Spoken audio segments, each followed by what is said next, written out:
27, 18, 19 were by far the worst drought Australia's experienced, and we were in a terrible position here then. All those generations that had farmed this land previously had never had to look for anything. We always had surface water.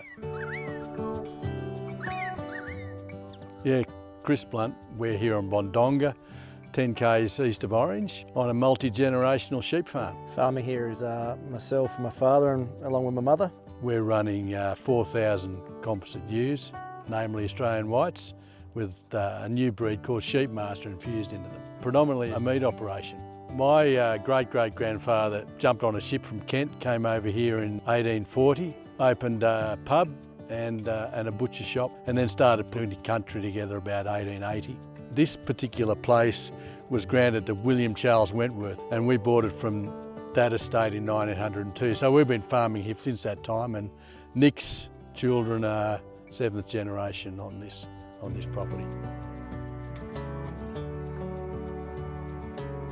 I've always had a strong passion for agriculture. I did an agricultural degree. Growing up on a farm gives you that passion. I spent time in the meat industry, agribusiness banking, ag supply, so it's always had an agricultural sort of focus, all my sort of careers. I guess with my background in agribusiness banking, these low interest loans were advertised, sat down as a business around the table and sort of worked out what we could do and what we couldn't do, and we decided to pull the trigger and apply for one of those, and we're successful in that. The benefit that gave us with that reduced interest rate was massive in the sense of when the drought broke, because we were down on our breeding numbers significantly, it allowed us to purchase in big swags of breeding stock again and really lift our numbers back up in a rapid amount of time.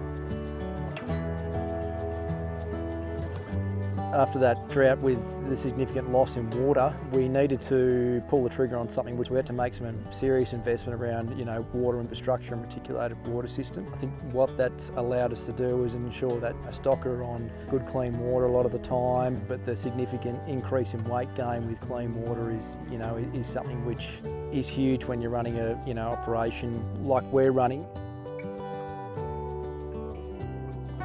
There's so much happening. It's very, very exciting time to be in agriculture. I'm very fortunate to have Nick with me that's very proactive in the tech space and happy to push that modernity forward, which I would have struggled with without him. So we're really moving forward. It's great to see, great to be part of.